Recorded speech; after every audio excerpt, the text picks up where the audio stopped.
So let's break down modeling a little bit. Digital modeling can be broken up into 4 main categories or types of modeling. The first one is character modeling, and you might think this is the most prevalent, but it's actually not. But character modeling is, in my opinion, probably the hardest type of modeling to do and do well, because of course the character has to look great. There are other examples of modeling, and depending on the character that you're trying to create, obviously something that's organic or something that's highly detailed is going to take more time, more expertise than something that is hard surface. So if you had to do a character and you were perhaps a modeler with not a lot of experience, you'd be more comfortable modeling things like robots, because it's hard surface and it's more of like traditional modeling. Whereas character modeling, if it has to look like an actual living, breathing character, like for example, a dragon or Gollum or King Kong, you really have to know anatomy. You really want to have digital sculpting skills. That goes a long way for a character modeler. Character modeling is done quite a bit with digital sculpting tools like ZBrush, Mudbox. You're not going to get too far with just doing it with straight polygonal modeling, edge loops and stuff like that. So that's one of the biggest parts of modeling, one of the biggest 4 types. Another one is prop modeling. And prop modeling, a lot of people ask, well, what's really that all about?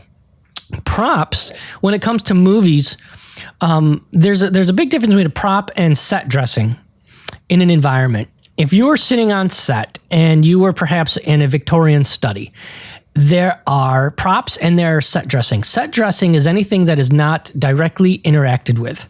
So if there was a bookcase with books on it for, say, Sherlock Holmes's office, that's set dressing. If Sherlock Holmes never goes over and grabs a book. If there's a magnifying glass or a pipe or a violin that Sherlock Holmes is going to interact with, pick up, whatever, whether it's practical or CG, that would be a prop. And sometimes, quite often, you have to mimic real-world props as CG counterparts for various reasons. And it's not just small handheld objects. You may have to mimic a car or a spaceship, something that's been built practically. Specifically, I remember modeling a spaceship, a capsule that was supposed to enter Mars's atmosphere. And they had a practical version of it built, but they also needed a version of it to fly through the atmosphere and burn up. Well, you're not going to do that with the practical prop that the character is going to climb in and out of. You're going to do it with the CG version. And of course, you want to take really great reference of that practical version. Take photos of the textures, take photos of the surface, so you get it to look exactly the same. So hopefully nobody tells the difference.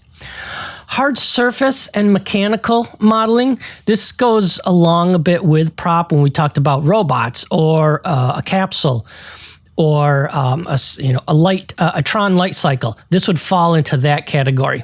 Okay, still needs to be rigged. Characters, props, and hard surface mechanical modeling all still need to be rigged because they have to move. Okay, and then there's environmental modeling. Environmental modeling is when you're basically building out the perhaps interiors or exteriors of scenes. The example we just used, Sherlock Holmes's office, all the bookcases and the fireplace and the stairs, and the paneling on the wood and the windows, that would all be an example of environmental modeling. That's where a lot of people actually start. If you want to get into modeling, you're kind of new at it and you're wondering where to start, environmental modeling is a great place to start. Hard surface mechanical modeling is a great place to start. What I like about environmental modeling, as opposed to just somebody that just starts modeling things like their phone or their, some small object. I mean, that's good practice. But if you're doing environmental modeling, it gives you even more experience on saying how heavy can a scene be, and it gets you start thinking about lights and shaders and things of that nature, which a modeler should, be cognizant of. Let's talk a little bit about prop models. Prop models tend to be the items that do not necessarily move on their own accord. They are handled or acted on by characters, whether real characters on set or CG characters. Now, we're only talking about CG stuff right now, not really practical, so we're only going to limit our discussion to CG props. This does not mean that they will not need to be rigged for movement to some degree. They absolutely have to be rigged. but they often are rigged to a much lesser degree than a character model. Here's some examples of some pretty decent stylized CG props that you might interact with. A crate somebody might jump on, kick over, lights, cameras, old-fashioned musket kind of weapon. So obviously they need rigging because take, for example, the light here. You want a global control to move the light around. You may need a control to stick it to the character's hand. You may need a control to rotate the handle around, or maybe the little turning switch here you would need to spin if somebody needs to interact with any of that stuff. So obviously it's not heavy rigging, but it does require a certain degree of rigging, and you don't want to just leave it up to the animator to have to get in there and actually animate on top of the model itself. You always want some control points, and we'll talk more about rigging here in a little while. Hard surface mechanical models. These have been broken out as its own kind of distinct type of modeling. Cars, trains, helicopters. Highly designed technical items would fall into this category. For example, this kind of a cool car I found online. It's pretty low res poly. A couple rounds of subdivision would make it even more smooth and lifelike. But what I like about it is that you can actually see the topology. When you're a modeler, you really need to pay attention to the topology of what you're building. That is everything. That is a huge component of being a professional visual effects modeler. You have to have great topology. Without great topology, you can't rig it, you can't animate it, you can't work with it, you can't render it, you can't subdivide it. So we'll get into a little bit about the topology. But what I'm talking about, if you don't know what topology is, it's the lines. The lines dictate where the polygons are. This is a polygon here, for those of you that haven't had a lot of experience in 3D programs. So, you really want to make sure that the polygonal, now this is not perfect polygonal topology, but it's pretty good. You want it to follow basically the shape of the object. That's pretty important. And these can get pretty complicated and heavy. When somebody says to you that topology is heavy, that means it's dense. Like as you can see right over here, this obviously isn't very dense because there's 1, 2, 3, 4, 5 polygonal shapes over here. But for density, you can see how dense perhaps it is over here, or in here, or in here. You try and maintain, this is very dense over here. You try and maintain a fairly equal number of density. You basically want just enough polygonal resolution where it's not too heavy, but it also doesn't show faceting. And what faceting actually is if you take a look at this tire right here, it doesn't look perfectly round. You could see the sides, 1 side, 2 side, 3 side, 4 side. That would be a mistake if that was rendered like that, unless it was a stylized, decision. What can get rid of faceting? You don't want to keep adding subdivision. You want to subdivide it at render time, but keep it low res for animation. So there's a balance to there. There's a balance there. So topology is pretty important. Here's another beautiful version of a hard surface model that isn't just simple, planes and boxes and cubes. Oftentimes things like this require a great deal of expertise to create. Why? Well, this is a very complicated shape right here. So you really got to take your time, be patient. This isn't just like a cube or a sphere or a cylinder. When it gets into these complicated compound shapes, that is a test for a real good hard surface modeler, as well as looking at it and making sure you don't see any dents, any dimples, anything that kind of looks off. If it looks fairly mathematically perfect, like it does here, that's a sign of a veteran professional modeler. Environmental modeling is fun. At a certain point, the line begins to blur between what separates a prop from an environment. For an example, in the case of the train in the Polar Express, it functions as a very complicated prop, but it's also a hard surface model, and it's also the environment for most of the movie. So you really shouldn't get hung up on, is this a prop? Is this hard surface? It doesn't really matter because a lot of the skills and tools are the same to build all this stuff. But it is a model that characters walk through and perform within, and that's where it enters the realm of perhaps environmental modeling. Here's some nice examples I found online. a lot of this stuff, you have to decide what's going to be modeled and what is going to be handled with other types of tools. If somebody said, I need this little piece of a jungle here for various reasons, whatever the reason is, it doesn't matter. You might think, okay, I'm going to model just about everything, but you're not going to model the grass, because look how many little individual blades of grass there are. And that would just make the model so heavy as far as the number of polygons and the number of the amount of topology. The heavier the model is, the slower it's going to render, the slower it's going to load into your scene, the harder it is to work with, the harder it is to rig. If you tried to rig, a big old patch of grass and they all had, little joints, oh my God, you'd crash your computer. Your computer would cry and have smoke coming out of it. It just can't handle that many vertices. So you got to say, what am I going to actually model? What am I going to save for perhaps a hair or a fur kind of solution, or a paint effect, or, there's all kinds of little tricks you can pull to keep production moving nice and fast. Another couple of fun examples, and I'm choosing this is another stylized one of a little fun dwelling, cartoony look. So environmental modeling doesn't have to be photoreal. You could do it a wonderfully cartoony look like these are, or a shot like this where it looks photoreal. A lot of the photoreal comes from, of course, the lighting and the shaders that are included. The shaders, if you're unaware, is the instructions and the art direction of the surface characteristics of an object. So, for example, the shader, the marble floor here, would be a different shader than the fabric here, because they interact with light differently. Okay, or the gold up here, or the paper down here. Those are all different shaders because they react to light differently. Shaders are different than textures. Textures is just the actual bitmaps on it. But this looks fairly real. It's a great job. It's fun reflections. It's a nice piece. One of the things that you do want to incorporate if you're a serious environmental modeler and you're getting into shaders perhaps, is maybe add a little bit of wear and tear. I'm not seeing a whole lot of wear and tear or any grunge or any mistakes. Nothing looks more fake than perfection. So I always kind of add a little bit of imperfections to my model, a little wear and tear, even on a floor. A floor like this, I might actually just take a couple of vertices and just kind of push and pull them a little bit, maybe where the walking occurred more than otherwise. And that is actually just you won't even notice it in the model, but in the light you would notice it, because maybe the reflections, the specular highlights would just kind of have a little shift in them. And that just kind of adds a little bit of realism to that. And then there's character modeling, and everybody seems to love character modeling, myself included. Character modeling assets are assets that need to move in some fashion. And for the most part, they can be classified as virtual actors, really. And these would include models like the cuddly little mouse Stuart from Stuart Little, the hyper-realistic Dr. Manhattan from Watchmen 2009, or digital stand-ins for background people, such as a panicking or stampeding crowds from any number of action films, Lord of the Rings, World War Z. There's all kinds of simulated people who are either running to or running from something.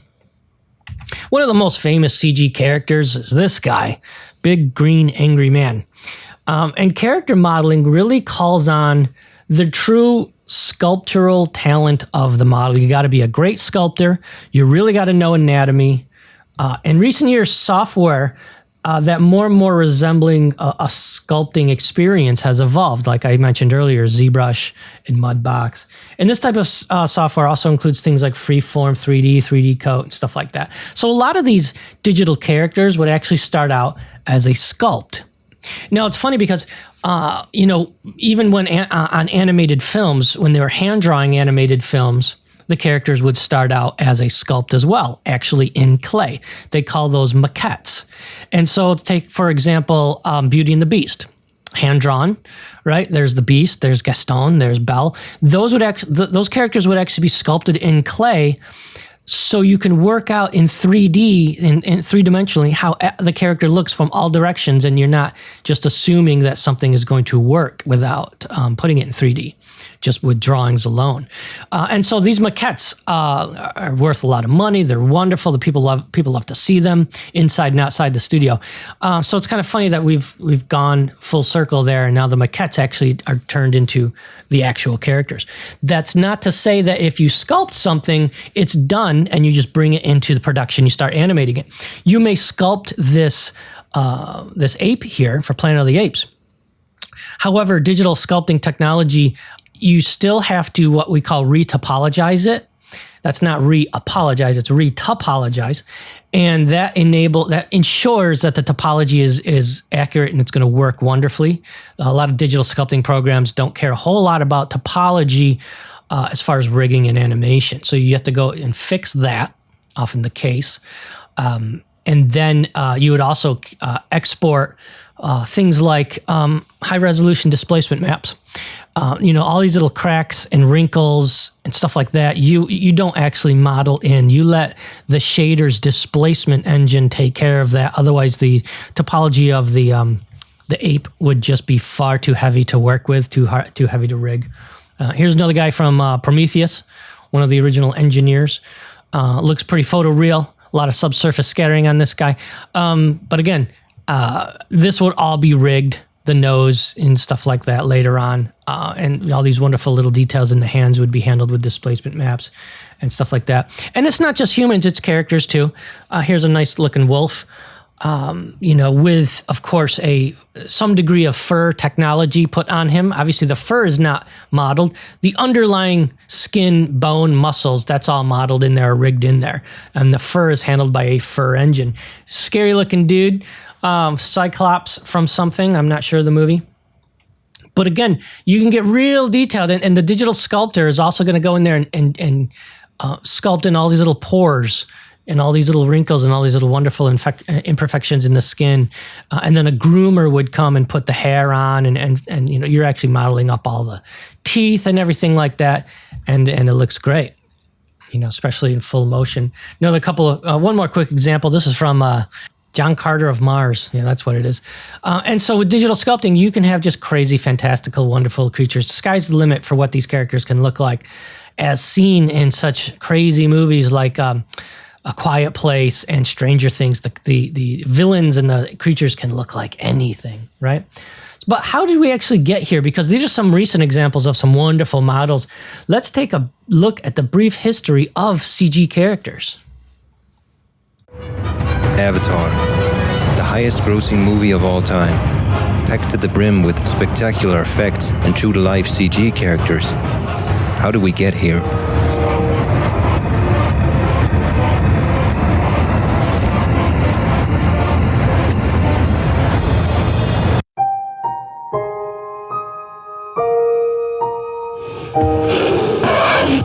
Back in the day, when stop-motion pioneer Willis O'Brien brought King Kong to life, it was a laborious task to get a creature to move.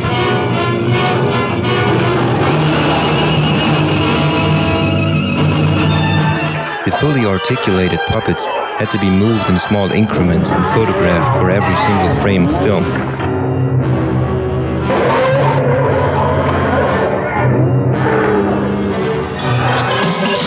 In 1963, Harryhausen created his most famous stop-motion sequence, The Skeleton Battle, a scene which inspires filmmakers to this day. It took over 4 months to complete.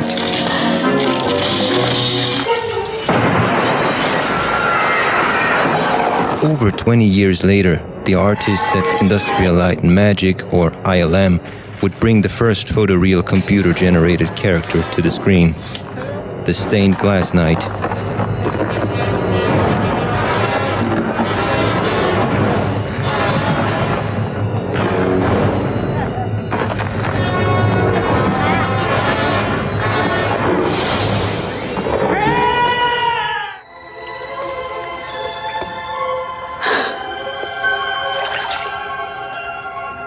The 75-second screen time of the liquid water tentacle in the abyss took 6 months to finish. Part of those were spent using an early version of Photoshop, the first use of the program in a feature film. It's wonderful. It's me. The Abyss won an Academy Award for Best Visual Effects.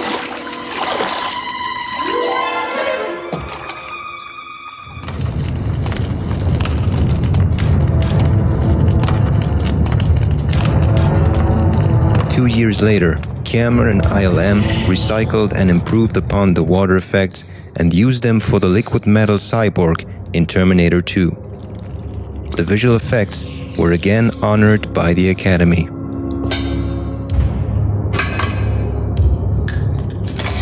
Go!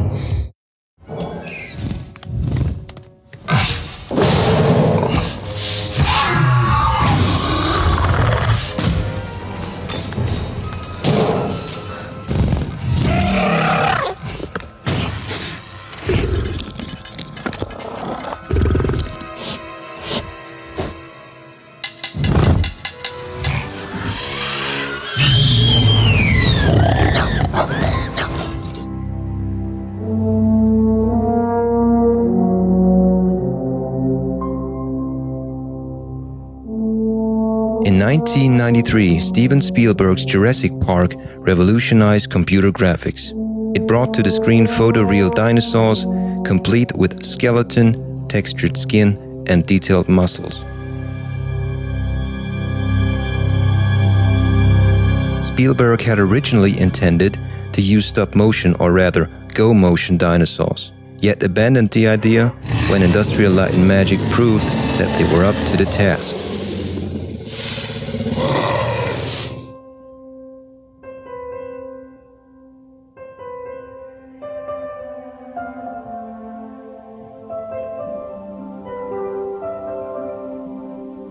The team of go-motion animators used the so-called dinosaur input device, essentially an armature that was hooked up to a workstation, to convert their poses in real life into keyframes in the computer.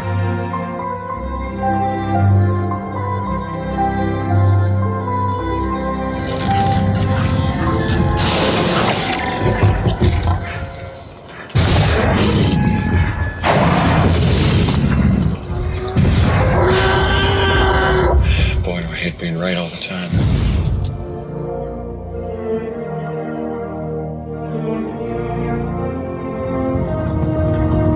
In order to get a feel for the movement of the giant creatures, the animators studied footage of appropriate animals and of themselves running around and jumping over obstacles.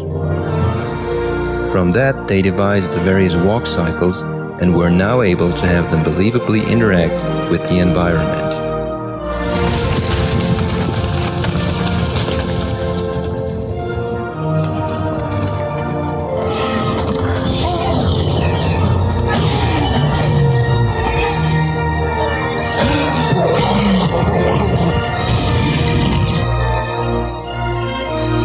The work done by the animators was honored by the Academy of Motion Picture Arts and Science in 1993.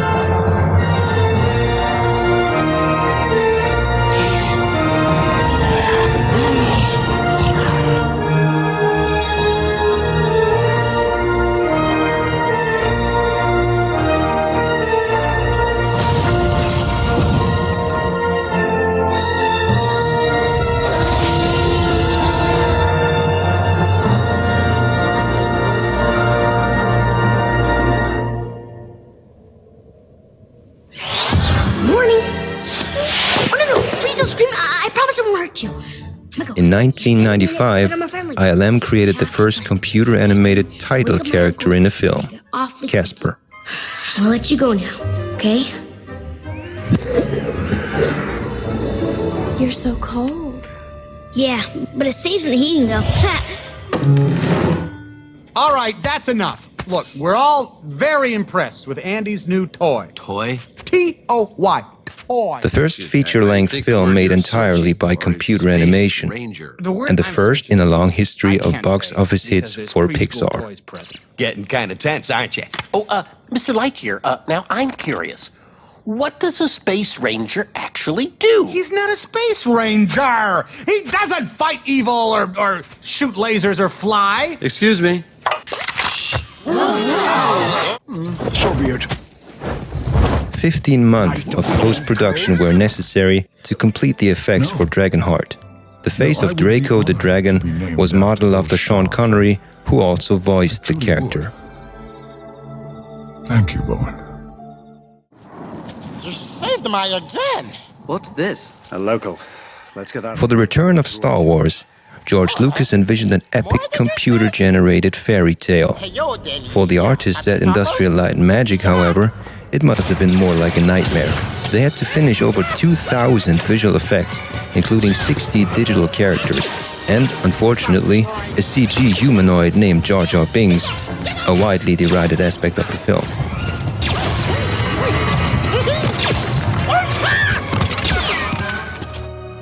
In 2001, Square Pictures created the first hyper-real, fully computer-generated feature film based on original designs. A milestone, and, due to low box office earnings, ultimately a financial disaster. You're a liar. And a thief. No. Murderer. Go away. For their work on Peter Jackson's Lord of the Rings trilogy, New Zealand-based Weta Digital was awarded the Oscar for Best Visual Effects for 3 consecutive years. Arguably the most impressive feat of Weta Digital is the creature Gollum. It was me. We survived because of me. In Episode 2, Lucas improved upon the first installment. He got rid of Jar Jar and introduced an all-digital, all-badass Yoda to the fans.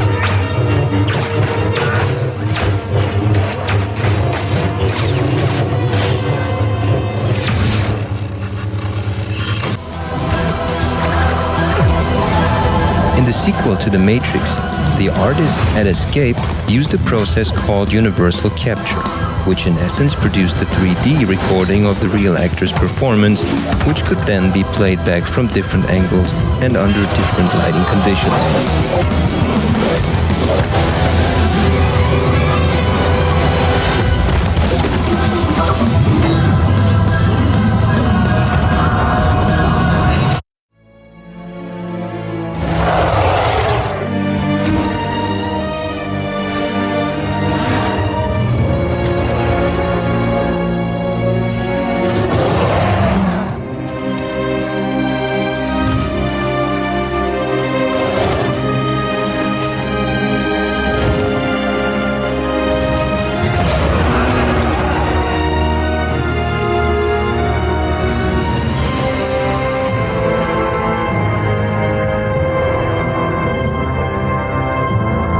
Back in 1933, an 18-inch stop-motion puppet roamed the jungles of Skull Island. A good 70 years later, Peter Jackson's remake of the tragic Beauty and the Beast story featured a computer-generated Kong. After his work on Lord of the Rings, actor Andy Serkis again provided both on-set reference and motion capture performance for the title character. He had 132 sensors attached to his face, so that his every facial expression could be captured and shown on King Kong's face. King Kong was remarkable for having the largest number of visual effects shots in a single film, surpassing the previous record set by Star Wars Episode 3. The more than 3,200 final shots in the film were culled from 3 million feet of live-action footage and include a hefty 2,500 visual effects shots.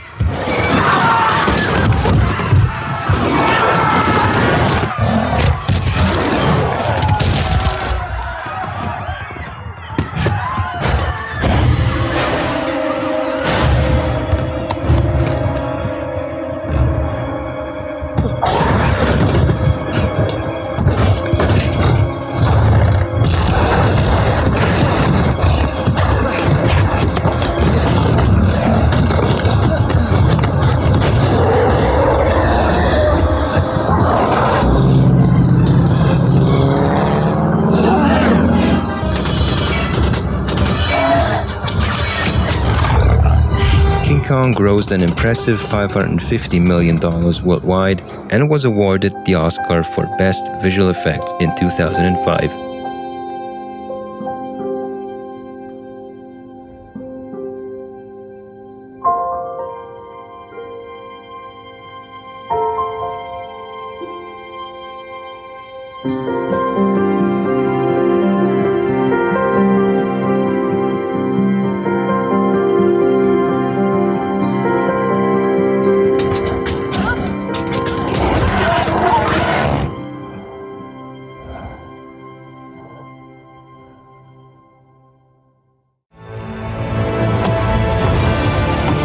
Bootstrap belt, you're a liar, and you will spend an eternity on this ship. Master Tanner, feel free to go ashore. The better next time we make bolt. The computer-generated Davy Jones in the second of the Pirates of the Caribbean movies was so well done that some critics mistakenly thought they were watching a live-action performance with an actor wearing prosthetic makeup. Jack Sparrow. What do you know of me, demon? I know. Similar to the creature Gollum in Lord of the Rings, the artists at Sony ImageWorks used an advanced motion capture technique to transform live action into digital animation.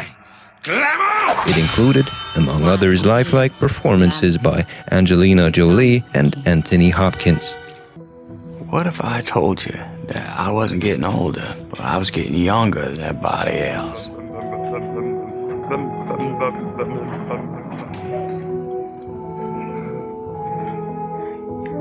How old are you? 7, but I look a lot older. God bless you.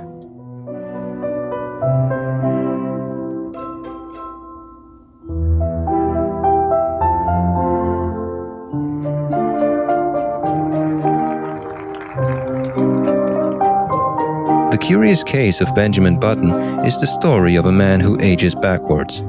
David Fincher wanted Brad Pitt to play that man, but not for the first 50 minutes of film. I'm not as old as I look. I thought so. You don't seem like an old person. Like my grandma. I'm not. Are you sick? Well, I heard Mama and Tizzy whisper and they said I was gonna die soon, but maybe not.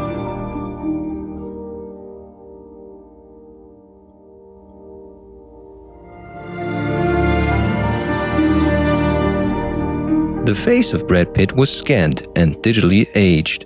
With the help of Mova's contour technology, his facial movement was analyzed and transferred to the digital head. Now he was essentially able to puppet his older digital self when performing all the little details in front of several cameras on a separate stage.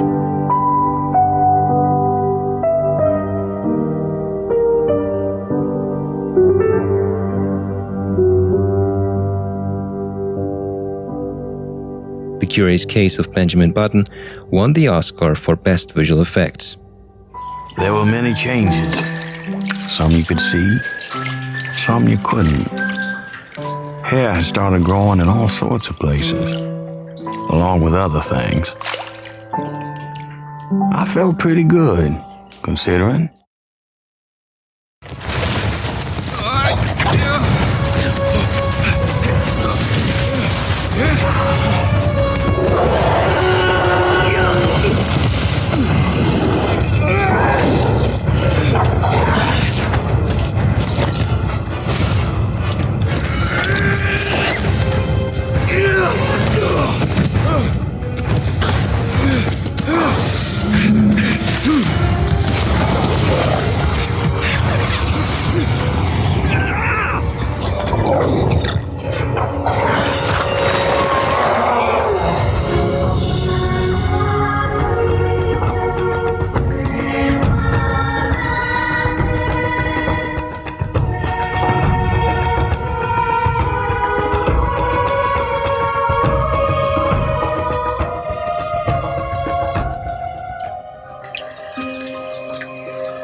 I'm trying to understand this deep connection that people have to the forest.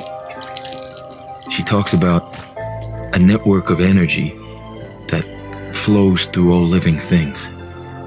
She says all energy is only borrowed, and one day you have to give it back.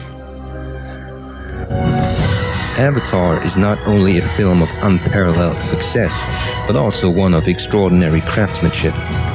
Its achievements and awards in the world of cinema are numerous, and it would be futile and boring to list them here. So, just sit back and enjoy the ride. With you. With you. I trusted you. Trust me now, please. Kaya you not be your kapig. You will never be one of the people. Try to stop. Terry, please, please. Mighty.